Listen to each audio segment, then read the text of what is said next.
Good morning, everyone who's with us for this talk today. Paul Hoffman, SC, is a native of Johannesburg and a graduate of Wits. I can remember in passing that he was a student at the time that I was a lecturer at Wits, and he recalls me in amusing fashion and one of our meetings earlier. He practiced law at the sidebar from 1975 to 1980, and then at the Cape Bar from 1980 to 2006. He took silk in 1995 and has acted on the Cape bench at the invitation of 3 successive judges president. After retiring from the bar, he was founding director of the Center for Constitutional Rights, and then in 2009, the co-founder of an organization known as Accountability Now. Both of these are NGOs which promote constitutionalism in the country. He's probably best known for the work he did on the irregularities, as he calls them, of the original arms deal and on the unconstitutional establishment of the Hawks. He's the author of many articles and one book called Confronting the Corrupt, which was published by Tafelberg. So you can see he has a lifetime of experience in dealing with the topic of countering corruption in South Africa. So thank you for being with us, Paul, and over to you. Thank you, Robin. It's always a test of that 150-word CV that you relied on to see whether the person doing the introduction says judges president, which is the correct way and which is the way that you did it, or says judge presidents, which is a mistake that is often made. So U3A Hermanus has got the right people in the right places, and it's a pleasure, as usual, to be able to speak to your membership on this thorny but important topic of countering corruption in the year ahead.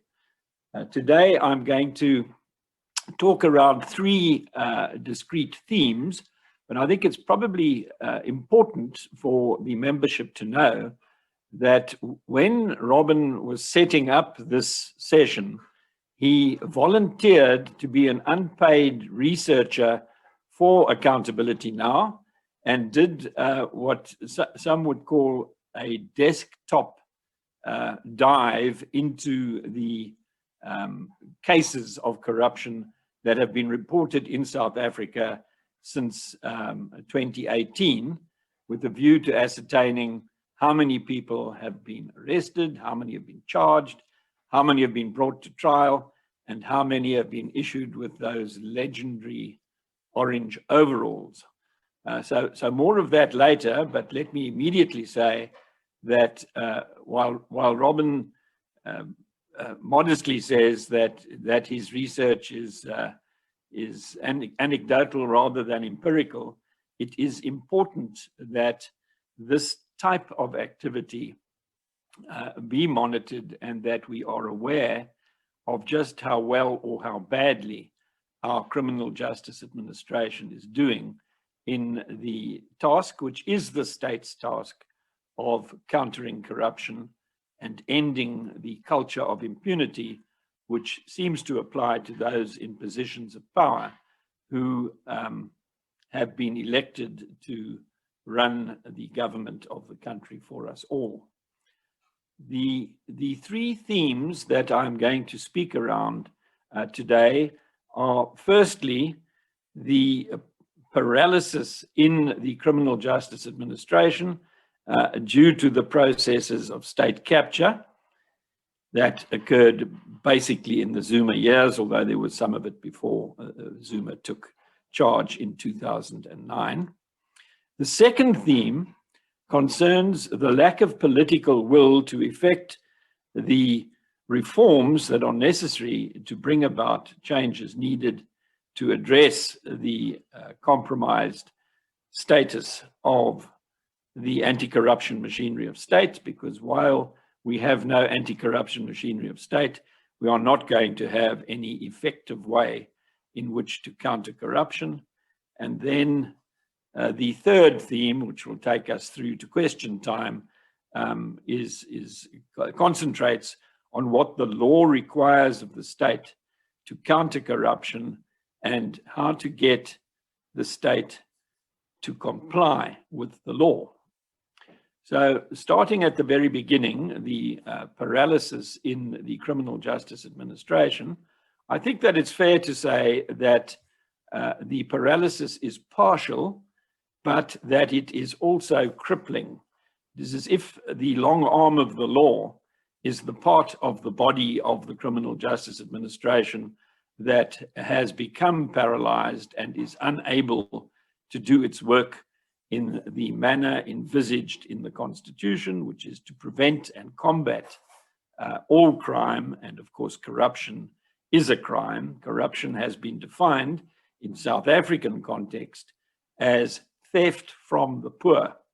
And if you think about it, diverting public money away from the public good that it is meant to serve and into the pockets of the patronage networks, the politicians and their fellow travelers who have fed at the trough of corruption, then you do get a very clear idea that theft from the poor is taking place.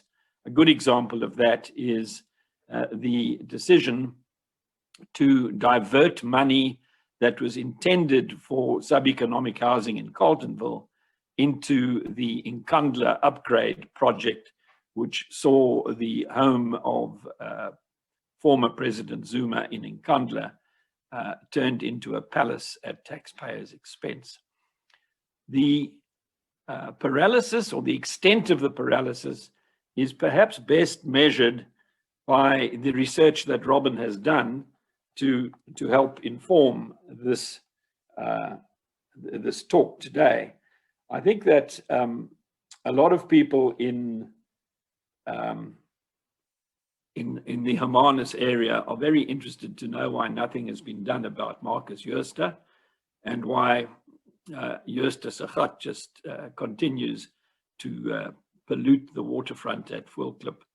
The answer to that is that in order to unravel the decades-long scheme that Marcus Jooste was involved in, requires the use of artificial intelligence, that is, properly programmed computers, and the bringing to bear of forensic accounting skills, neither of which the National Prosecuting Authority or the Hawks have themselves.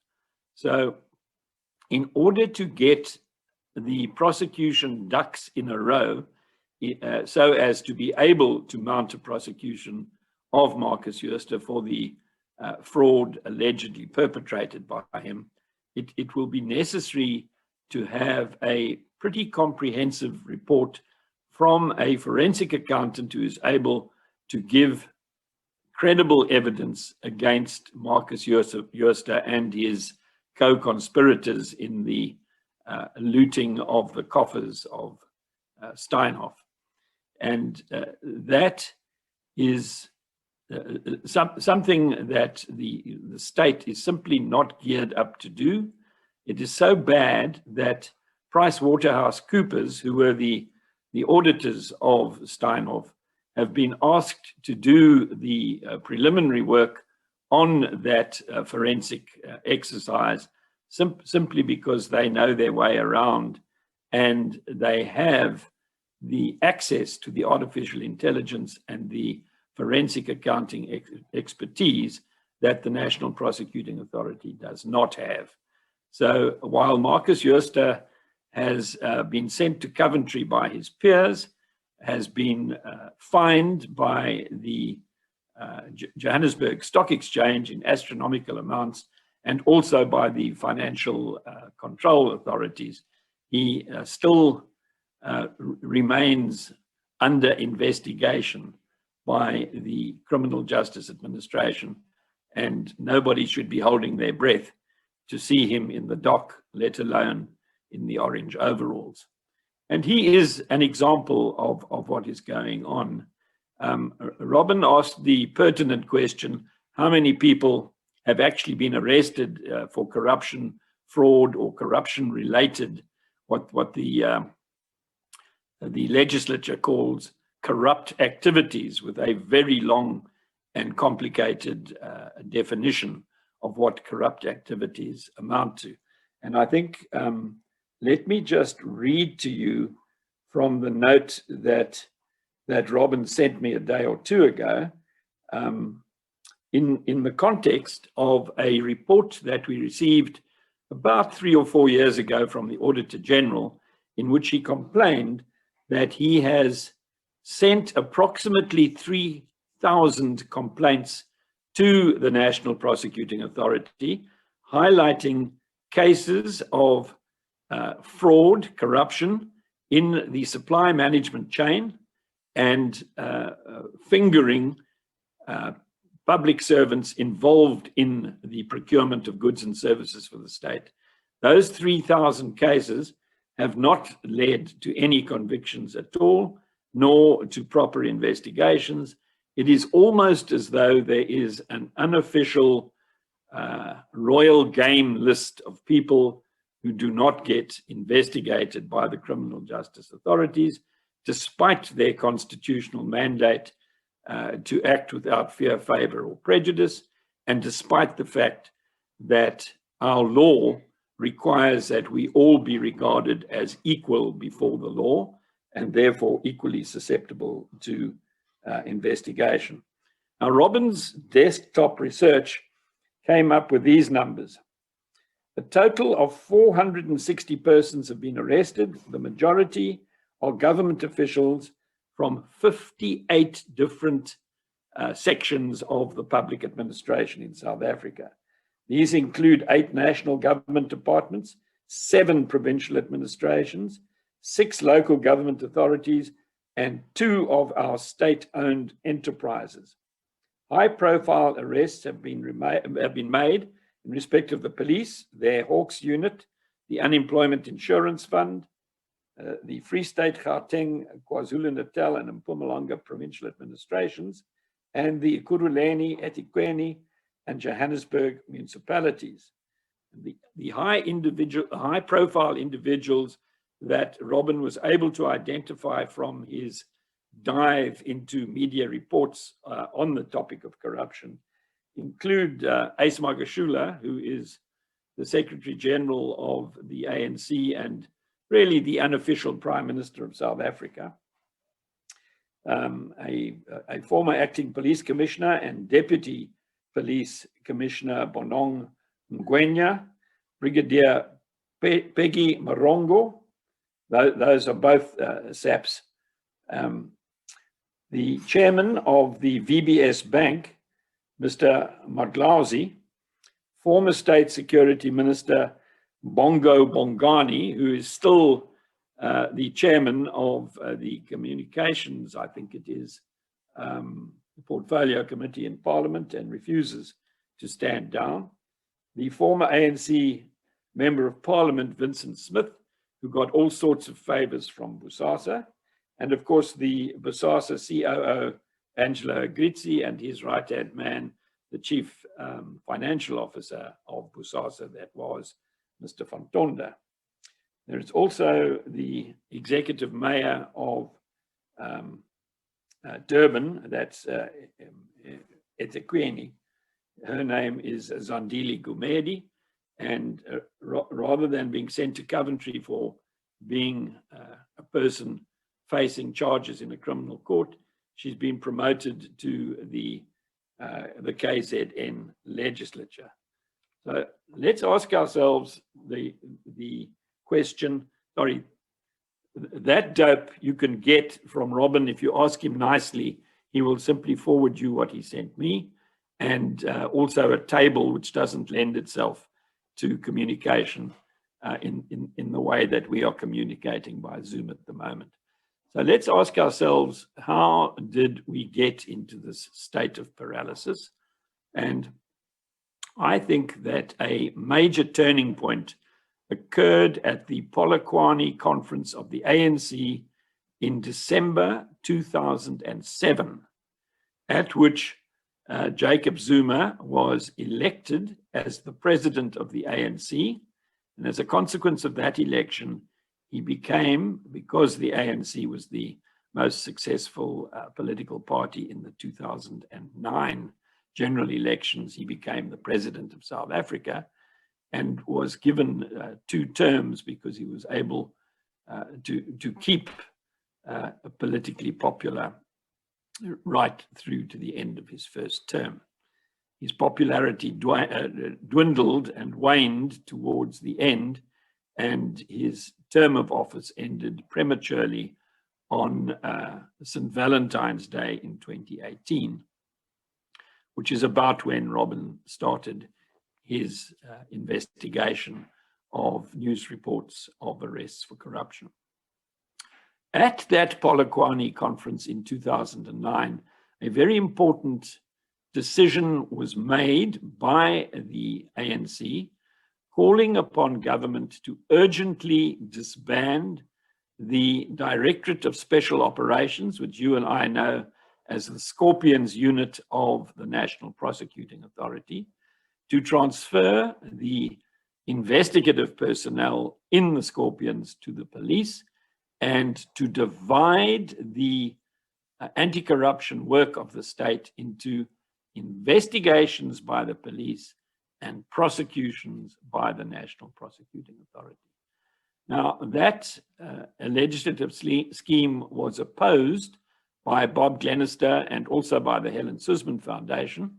In fact, in the first round of the litigation, a lot of political parties also participated in the assault on the rationality and legality of closing down an efficient and effective anti-corruption unit, the Scorpions, which had a high success rate and which, according to Gwedi Mantashe, who at the time was Secretary General of the ANC, was taking too much interest in important members of the ANC and their friends, and was acting as if the ANC was the enemy. Well, in fact, the Scorpions were acting as if crooks in the ANC was the enemy, and those crooks have managed to enjoy impunity from prosecution with very few exceptions along the way. The legislation relating to the disbandment of the Scorpions and their replacement with the Hawks led to a mass walkout of decent people from the public administration, and in particular from the Scorpions. Shamila Batoyi, who is now our National Director of Public Prosecutions, has admitted that she preferred to go and work in The Hague as a special advisor to the International Criminal Court rather than continue in the NPA without any investigative capacity within that independent unit. You will all appreciate that the police are not an independent unit, are not required to be independent in terms of the Constitution, and are under the management and control of a police commissioner who is a political appointee, and under the supervision of the Minister of Police, who is a member of the cabinet and is driving the agenda of the governing party in South Africa. That agenda is called the National Democratic Revolution Agenda, and it involves securing hegemonic control of all the levers of power in society, including the levers of power in the criminal justice administration. So that resolution taken at Polokwane is the basic cause of the current paralysis. A person like Hermione Cronje also left the Scorpions when they were disbanded, did not continue in the National Prosecuting Authority, and elected to go into private practice instead. She has recently been recruited back because of the new dawn that is alleged to have occurred when Ramaphosa took over from Zuma. A person like Anton du Plessis, who has recently been appointed and will take up his appointment in March, went off to work for the ISS, the Institute for Security Studies, and then for the United Nations. And he has decided to return to the fold in the hope of rescuing the rule of law in South Africa. So certainly some people who had the courage to leave the comfort of a secure job in the state administration have been prepared as a consequence of their idealism, or in Shamila Batoy's case, as a consequence of being shamed into doing so by her son. They have been prepared to come back into the criminal justice administration with a view to addressing the partial paralysis which we see, a paralysis which is particularly pronounced in relation to grand corruption and kleptocracy and the features of state capture, which boil down to a massive scheme of corrupt activity where the state is repurposed in order not to serve the interests of the people, but to serve the agenda of those who are involved in the state capture project. So the first point, and I think I'm running past my time now, is that the paralysis has been caused by the decision of the ANC to break up the criminal justice administration into hawks and prosecutors. And of course, if the investigation, which is the hawks' work, isn't a proper investigation, then mounting a proper prosecution is impossible. Now, why is there a lack, the second point, a lack of political will to effect the reforms that are necessary to bring about the changes needed to address the compromised status of our anti-corruption machinery of state? Some of you who keep a close eye on the press will have noted in early August last year that it was reported that the National Executive Committee of the ANC had passed a resolution calling on the government to cabinet to urgently create a standalone, independent anti-corruption body that would be able to deal with the corrupt. And my eyes needed to be rubbed out. I needed to pinch myself to ensure that I was not dreaming that I was reading this in the press report. And things really did look up, because what the resolution boiled down to is a request by the highest decision-making body in the ANC to do what the court told the government to do in 2011 in the Glenister litigation. Unfortunately, because people like Ace Magashula and the entire radical economic transformation faction of the ANC are able to thwart sensible reform of this nature, nothing has been heard since about that resolution and about its implementation. Some say they weren't being serious, they were trying to counter the Futsak ANC hashtag that was trending, that out of desperation, the resolution was passed in order to ameliorate the unpopularity of the ANC. But the truth is that the Ramaphosa anti-corruption agenda is not a fraction of what it should be. The decision to create the investigative directorate, which is headed by Hermione Cronje within the NPA, is probably unconstitutional and is in any event not the answer to the problem, because the unit can be closed down by any president who feels that it is getting too close to his friends in positions of power. So getting to the third point, because I see that the time has now moved on to 10:30, and we do need to know what the answers to the problems are, having sketched them as broadly and as briefly as I can in the time available. What is it that should be done in order to get those orange overalls issued and to stop the paralysis, to address the paralysis in the criminal justice administration that has so sorely damaged the reputation of the country, has undermined peace that is secure, prejudiced progress that is sustainable, and undermined the project of achieving the equitable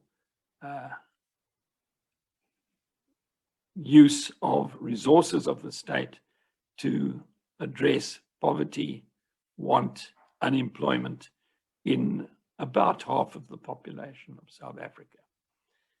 In the second Glenister case, in which judgment came out on St. Patrick's Day, 17th of March 2011, the Constitutional Court majority, and it was a narrow majority, and those of you who have been following the Zondo Commission will hear from the evidence of Sidney Mufamadi that some judges were bought by the Zuma administration in order to look after Zuma's interests, and it obviously wasn't in the interests of Zuma for Mr. Glenister to win that case, which he did win against all expectations by a majority of 5 judges to 4. The 5 judges bind the 4 judges, and the 5 judges essentially set out 5 criteria by which to measure the effectiveness and efficiency of the anti-corruption machinery of state.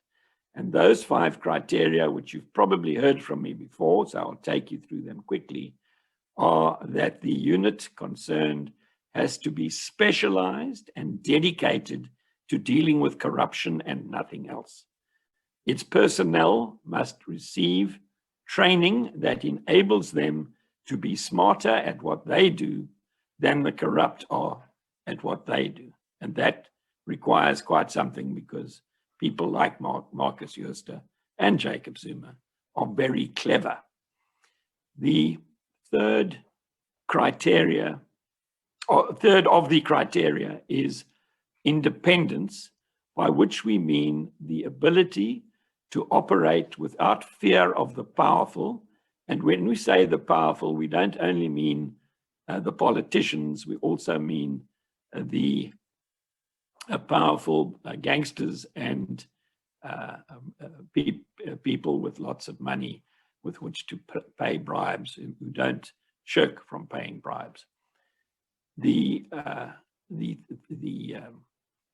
second element of being independent is to act without fear, favor, or prejudice. And the without favor aspect is the ability of the prosecuting authority not to turn a blind eye when there is a temptation to turn a blind eye, because the person who is accused of wrongdoing is highly placed in political circles, a favorite of the governing alliance, or somebody whose position in society would make it difficult to mount a prosecution.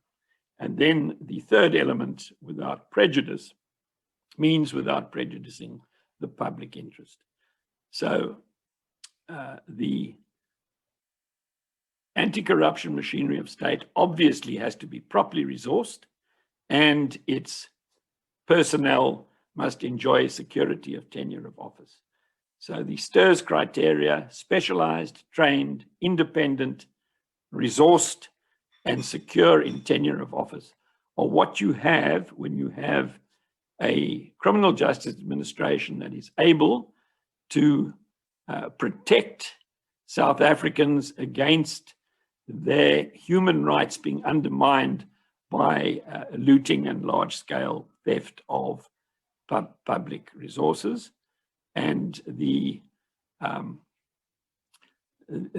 upshot of that judgment also enables, if the judgment is properly implemented, the state to comply with its international obligations to have effective and efficient anti-corruption machinery of state. That is an obligation which South Africa has undertaken in terms of the United Nations Convention Against Corruption and similar treaties at SADC and African Union levels. So we get ourselves in a situation where we have to get the law and the politics onto the same page, which is why that resolution of the NEC is such an important development, and why the NEC should be held to getting the cabinet to establish anti-corruption machinery of state that is able to avoid the paralysis in the existing institutions by setting up a new institution that is free of saboteurs or backsliders or agents of the Zuma administration who are there not to look after the public interest, but to make sure that nobody in Zuma's orbit ever goes to jail for corruption.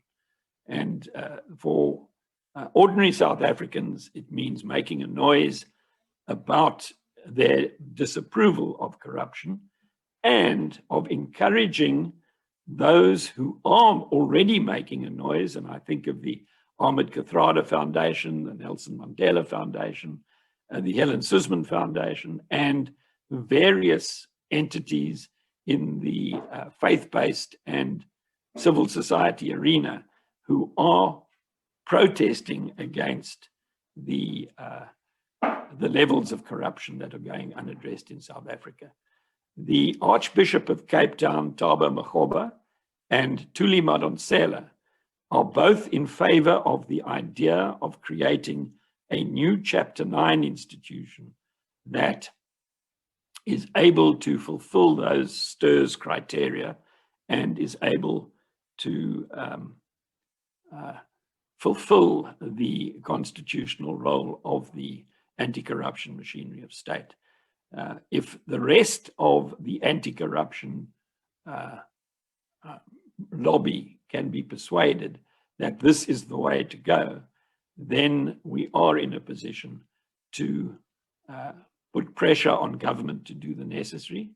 Opposition parties are able to put a private member's bill before Parliament in order to embarrass the ANC into voting against a bill which basically embodies what the outcome of the Glenister case was.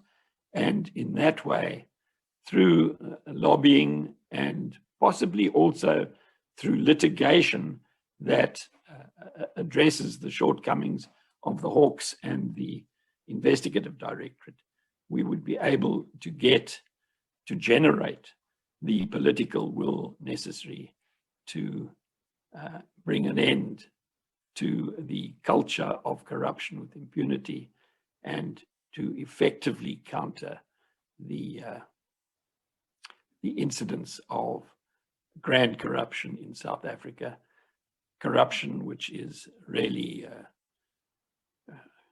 eating the heart and soul out of the democratic, the multi-party democratic project where the rule of law is meant to be regarded as supreme and not as an irritation that gets in the way of those who get into positions of political and economic power for the purpose of enriching themselves rather than for the purpose of serving the interests of the people.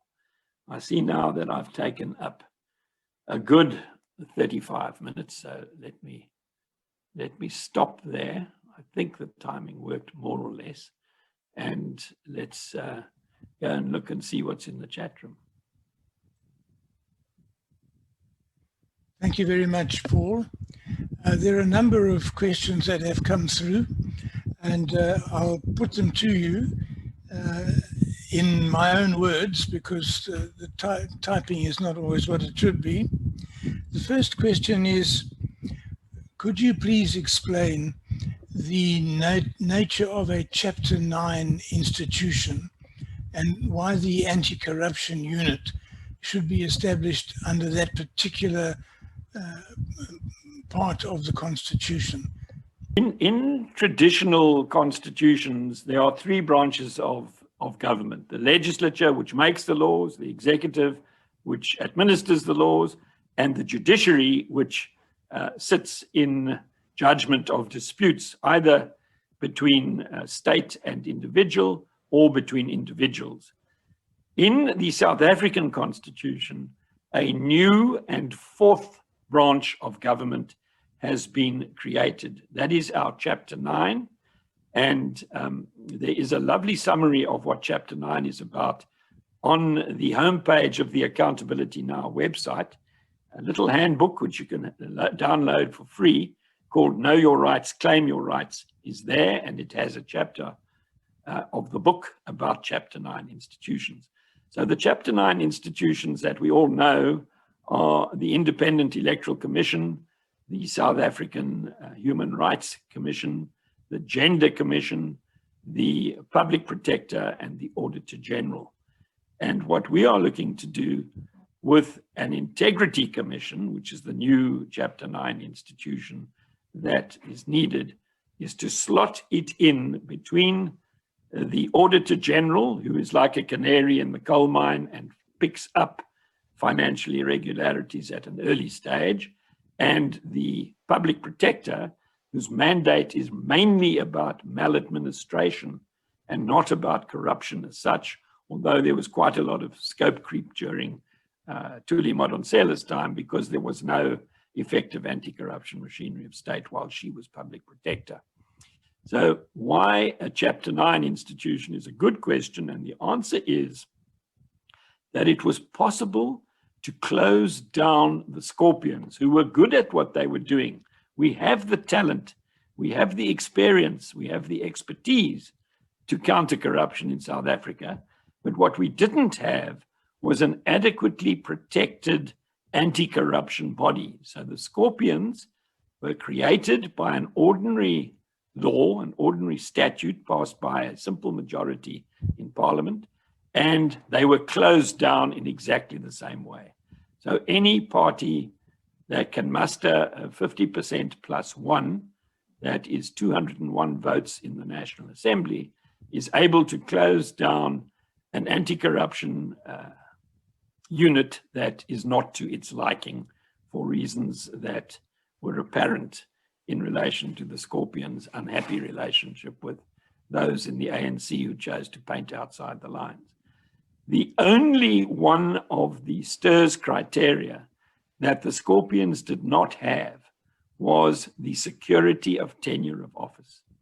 And the way in which to secure tenure of office is to give the new anti-corruption body the protection afforded by Chapter 9 of the Constitution, which says that you cannot close down a Chapter 9 institution unless you can command a 2/3 majority in Parliament, which is something that no political party in the current setup is able to do.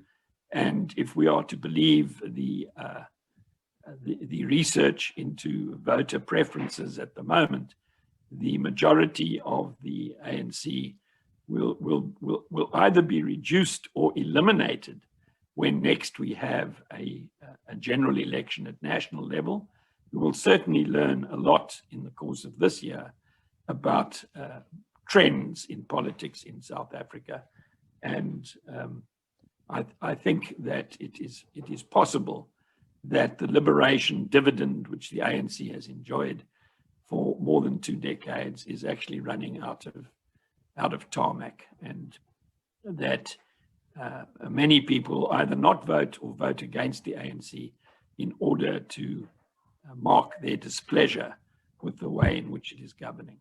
Certainly, in the current political alignment, a Chapter 9 Integrity Commission, once established with the support of the majority in Parliament, will not be able to be closed down easily because a 2/3 majority is required. So the reason for Chapter 9 is because it is not easy to close it down, and it would not be, had the Scorpions been a Chapter 9 institution, we would still have them today. Jacob Zuma would have gone to jail instead of to the union buildings, and many more prosecutions for corruption would have been successfully concluded by now. Thanks. That's very, very helpful to know that.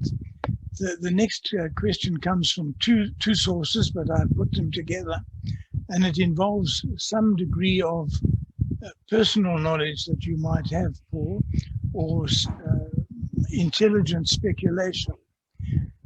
What it boils down to is the question of why has the campaign to undermine the integrity of public officials and to involve them in corruption been so successful? Is there someone planning this? Is the deployment of cadres specifically worked out in order to place corruptible or already corrupt people in important offices? And is there some kind of mastermind behind this whole thing that explains why it has had the devastating effect that it has had? Or is it just lots of individuals pursuing their own selfish interests that have caused the collapse that we see?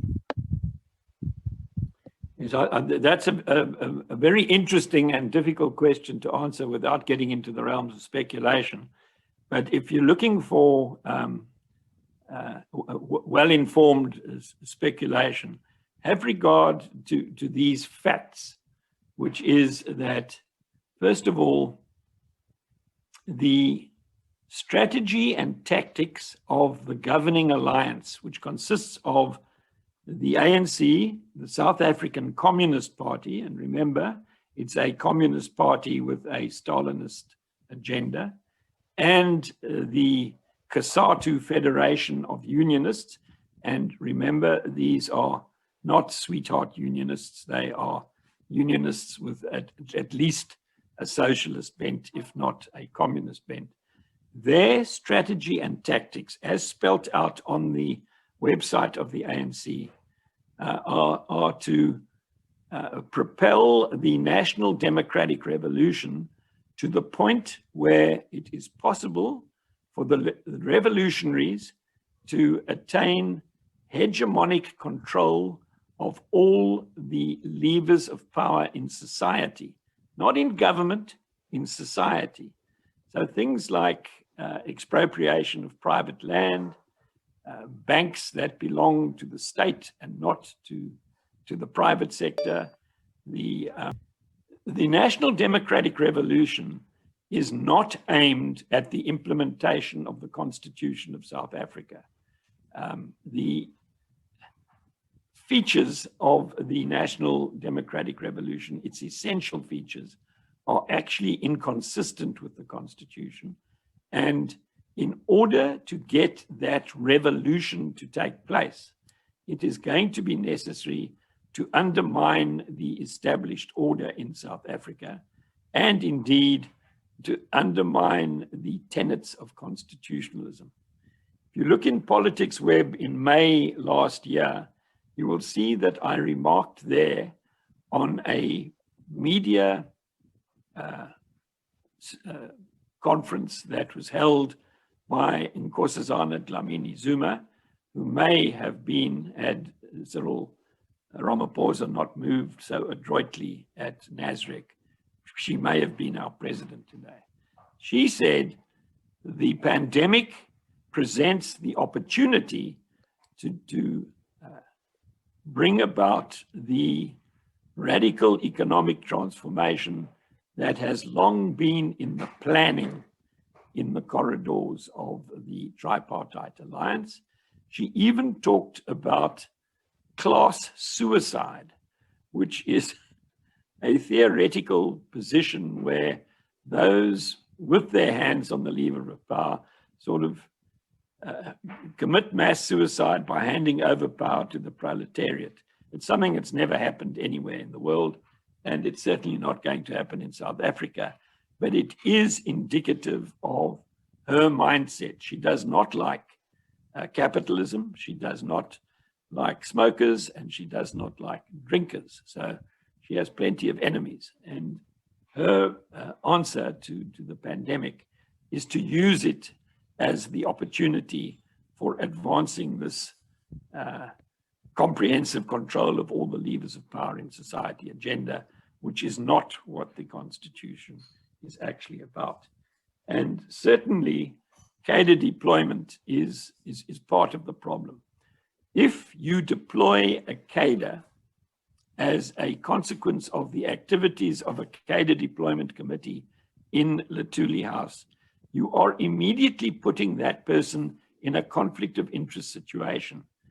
His loyalty, her loyalty, is to the cadre deployment committee, not to the people of South Africa. So if you are a municipal manager in Pofadder and the pump at the sewage plant breaks down at the same time as the mayor's son drives the mayoral car into a tree on a Saturday night, you will spend the money of the municipality on replacing the written off motor car long before you spend it on replacing the broken pump. And that has happened on a massive scale throughout the country, as a consequence of which municipalities are limping along in a dysfunctional state because the deployed cadres do not act in the public interest and do not implement their constitutional mandates. They look after the cadres who deployed them. So I think that answers both legs of why it is that we're in such a mess. Thanks, Paul. There's a subsidiary question about the role of black economic advancement of the privileged. What role has that played in the present malaise that we are talking about? Yes, I'm afraid this is the glorification of victimhood and its abuse by those who have never really been disadvantaged to put themselves into cushy positions of economic power. The prime example of which is Cyril Ramaphosa himself. He left politics in a fit of pique when he did not become the successor to Nelson Mandela, and he went into business. But the billions that he has amassed through his business activities are all attributable to black economic empowerment policies rather than to any effort on his part, any enterprise or entrepreneurialism that he has brought to bear. And many people in his position have exactly the same story to tell. The black economic empowerment provisions are inconsistent with the equality clause in the Bill of Rights.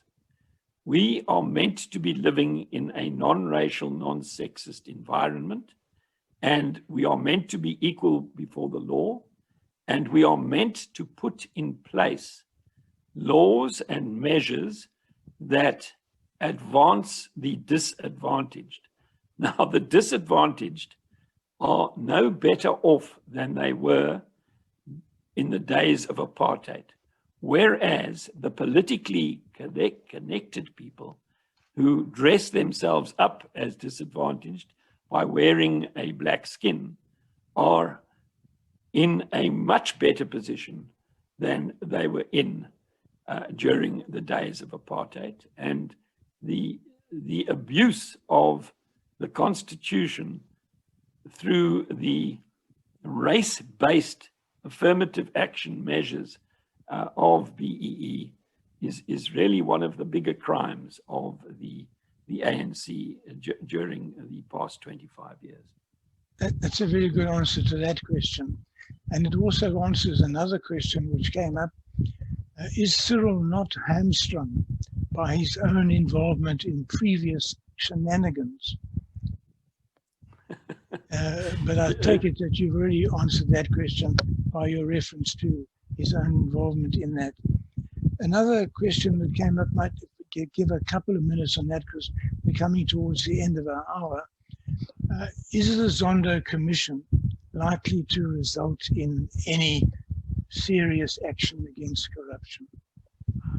Look, what you need to remember about the Zondo Commission is that it is not a court case.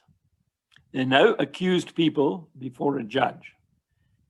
The Zondo Commission is a fact-finding inquiry which has been asked to find out what happened around the concept of state capture and to make recommendations to the president about what should be done as a consequence of the findings that are made.